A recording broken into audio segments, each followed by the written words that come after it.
ETF index mutual funds నేర్చుకుని stock మార్కెట్లో రాణించాలనుకుంటున్నారా? వెంటనే ఈ నెంబర్కి కాల్ చేయండి.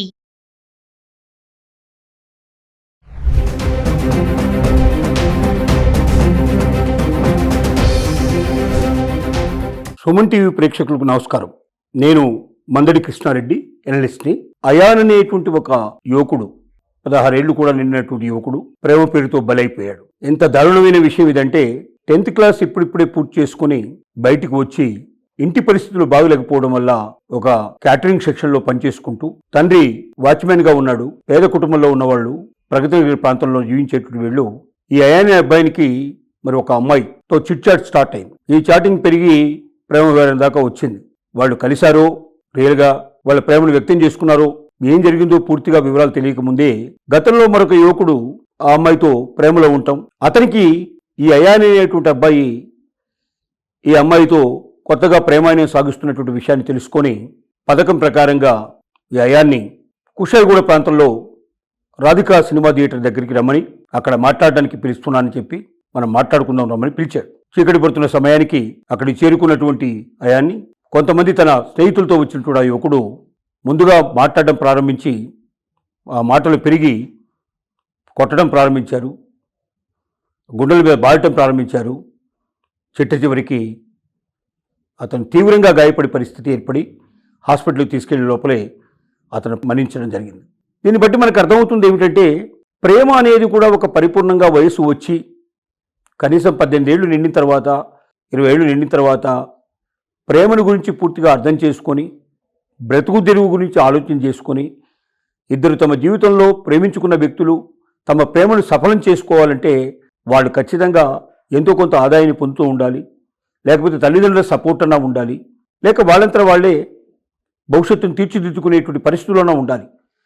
అలాంటి పరిస్థితుల్లో ఉండేటువంటి ప్రేమలు ఫలించేందుకు అవకాశం కొంతవరకు ఉండొచ్చు. కానీ పసిపిల్లలు ఒక 10th క్లాస్ పూర్తవుతున్న సందర్భంగా, ఇంకా రిజల్ట్ వచ్చినటువంటి పరిస్థితిలో ఉన్నటువంటి పరిస్థితిలో 16 ఏళ్ళు కూడా నిండినటువంటి పిల్లవాడు మరొక యువకుడితో పోటీపడి ఇద్దరు కలిసి ఒకే అమ్మాయిని ప్రేమిస్తున్నామనేది వ్యక్తం చేసుకొని పోటీ పడటం వల్ల, నువ్వు నేను ప్రేమించిన అబ్బాయికి నువ్వు చాట్ చేస్తావా, ఆ అమ్మాయితో నువ్వు ప్రేమను వ్యక్తం చేస్తావా, నీ అంతు తెలుస్తాను అంటూ మరొక యువకుడు కొంతమందిని వేసుకొని, వాళ్ళ స్నేహితులు వేసుకొని వచ్చి ఒక మనిషి ప్రాణం తీసేంత స్థితికి ప్రేమలు దిగజారుతున్నాయని చెప్తే దీన్ని మనం ఎలా అర్థం చేసుకోవాలో కష్టం చెప్పడం. సమాజం కళ్ళు తెరవాల్సిన అవసరం ఉంది. పేద ఇంటి పిల్లల పరిస్థితి అలాగే ఉంది, డబ్బున్న వాళ్ళ పరిస్థితి అట్లాగే ఉంది, మిడిల్ క్లాస్ వాళ్ళ పరిస్థితి అట్లాగే ఉంది. పిల్లలు ఏం చేస్తున్నారు, పిల్లలు ఏం చదువుతున్నారు, పిల్లలు ఎవరితో మాట్లాడుతున్నారు, పిల్లలు ఎవరితో స్నేహం చేస్తున్నారు, ప్రేమ లాంటి వ్యవహారాలు ఏమన్నా వాళ్ళ జీవితంలో ప్రవేశించాయా, వాళ్ళ ప్రవర్తనలో ఏమన్నా మార్పు వచ్చిందా, వీటన్నిటికీ తెలుసుకొని అలాంటి పరిస్థితులు మళ్ళీ రాకుండా జాగ్రత్త పడాల్సిన అవసరం ఉంది. కానీ దురదృష్టవశాత్తు ఇవేవీ లేకుండా తల్లిదండ్రుల పాలన తల్లిలో ఉండి పిల్లల్ని పట్టించుకోకపోవడం వల్ల కొందరేమో డబ్బున్న వాళ్ళు డబ్బు సంపాదించడమే జీవిత ధ్యేయంగా వెళ్ళిపోతున్నారు. ఇంట్లో లేడీస్ అయితే కొంతమంది టీవీ ఛానల్స్కు అతుకుపోయేటట్టు వాళ్ళు ఉన్నారు, మరికొంతమంది షాపింగ్ల పేరుతో దేశానంతా చుట్టేవాళ్ళు ఉన్నారు, ఇంకొంతమంది క్లబ్బుల పేరుతో విలాసమైన జీవితానికి, పబ్బులు క్లబ్బులకు జీవితానికి అంకితం చేసేవాళ్ళు ఉన్నారు. తమ బిడ్డలు ఏం చేస్తున్నారు, ఏం చదువుతున్నారు, ఆడపిల్లలైనా మగపిల్లలైనా వాళ్ళ ప్రవర్తన ఎలా ఉంది, వాళ్ళ ఫోన్ చెక్ చేయడం కానీ, వాళ్ళ చాటింగ్ చెక్ చేయడం కానీ, వాళ్ళ ప్రవర్తన తెలుసుకోవడం కానీ, వాళ్ళ గురించి కాలేజీకో స్కూల్కో వెళ్ళి వాళ్ళ గురించి ఎంక్వైరీ చేసి వాళ్ళు కరెక్ట్గా వస్తున్నారా, పాఠాలు శ్రద్ధగా వింటున్నారా, ఎగ్జామినేషన్ సరిగ్గా రాస్తున్నారా, మార్కులు సరిగ్గా వస్తున్నాయా లేదా, ఇవన్నీ విచారించేటువంటి తీరిక, ఓపిక పేరెంట్స్లో తగ్గిపోయింది. ఏ 5% 10% పేరెంట్స్ మాత్రమే పిల్లల మీద ఇలాంటి ధ్యాస పెట్టగలుగుతున్నారు. కానీ మిగిలిన వాళ్ళంతా చేస్తున్న పని ఏమిటంటే, వాళ్ళు పిల్లలు అనగానే వాడికి వాళ్ళకు మంచి ఖరీదైన ఫోన్లు ఇప్పించడం, ఖరీదైన బైకులు ఇప్పించడం, విలాసవంతమైన జీవితం గడపడానికి కావాల్సిన డబ్బులు ఇచ్చేయడం, ఈ రకమంగా పిల్లల్ని అతి ప్రేమతో చెడగొడుతూ పసికుళ్ళైనటువంటి వాళ్ళకి ప్రేమ అనేటువంటి ఒక మాయాజాలంలో చిక్కుకొని పోయి చిట్ట చివరికి ప్రాణాలు తీసుకునేంత పరిస్థితి ఏర్పడుతున్నది. అంటే దీనికి ఎవరు కారణం? ఈ సమాజం లోపల ఈ పరిస్థితులు మార్చకపోతే సమాజంలో యువత అంతా కూడా చెడిపోయే అవకాశాలు ఉన్నాయి. మాదక ద్రవ్యాలకు అలవాటు పడుతున్నారు. స్కూలు ఆవరణలోనే మాదక ద్రవ్యాలు అమ్ముతున్నట్టుగా మనకి ఇటీవల చాలా సంఘటనలు కనపడ్డాయి. అంటే ఒక 7th class 8th class 9th క్లాసులో ఉండగానే మాదక ద్రవ్యాలకు అలవాటు పడ్డవాడు ఆ మాదక ద్రవ్యాలు కొనడానికి డబ్బు దొరకకపోతే చివరికి ఆ మాదక ద్రవ్యాలను అమ్మడానికి కూడా సిద్ధపడేటువంటి పరిస్థితుల్లోకి దిగజారిపోతున్నారు.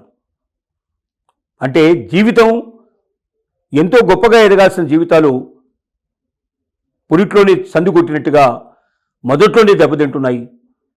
సమాజంలో విచ్చలవిడిగా పెరిగిపోతున్నారు. సమాజానికి వారు ఒక రాచపుండులాగా మిగిలిపోయేటువంటి పరిస్థితులు ఏర్పడుతున్నాయి. తల్లిదండ్రులారా కళ్ళు తెరవండి. సమాజంలో జరుగుతున్నటువంటి ఈ వికృత చేష్టల్ని ఆపడానికి మీరు ప్రయత్నించండి. మీ బిడ్డల్ని మీరు కంట్రోల్ చేసుకోండి. బిడ్డల్ని కంట్రోల్ చేసుకోకుండా, బిడ్డల్ని చక్కగా పెంచకుండా ఉండేటువంటి ఏ తల్లిదండ్రులు కూడా ఆ బిడ్డల్ని కనడానికి అర్హత లేదని చెప్పడం తప్పదు. బిడ్డల్ని కనేసాం, సమాజంలో వదిలేసాం, వాళ్ళ పాటికి వాళ్ళు ఎలాగో పెరుగుతారు, వాళ్ళు ఇష్టం వచ్చినట్టుగా వాళ్ళు గడుపుతారని చెప్పి స్వేచ్ఛ ఇస్తే వాళ్ళు సమాజంలో వాళ్ళుగా పెరగడం కాదు, సమాజాన్ని విచ్ఛిన్నం చేసి, సమాజాన్ని నాశనం చేసి, సమాజానికి ద్రోహులుగా మిగిలిపోయేటువంటి పరిస్థితులు ఏర్పడుతున్నాయంటే మనం సిగ్గుతో తలవంచుకోవాల్సిన పరిస్థితి ఉందని మాత్రం ఖచ్చితంగా చెప్పగలం. ఈ అయాన్ సంఘటనే మనందరికీ కళ్ళు విప్పే పరిస్థితి కావాలి.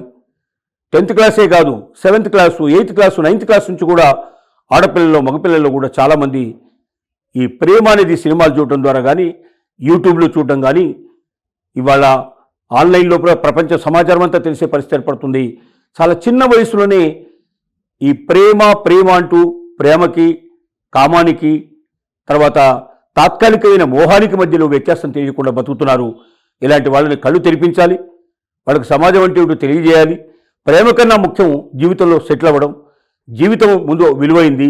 ఆ జీవితాన్ని చక్కగా ఎదిగి ఒక తమ కాళ్ళ మీద తాము నిలబడి వాళ్ళు తల్లిదండ్రులకి భారం కాకుండా ఉండగలిగే పరిస్థితి ఏర్పడ్డాక అప్పుడు ఖచ్చితంగా ప్రేమల గురించి ఆలోచించాల్సిన అవసరం ఉంది.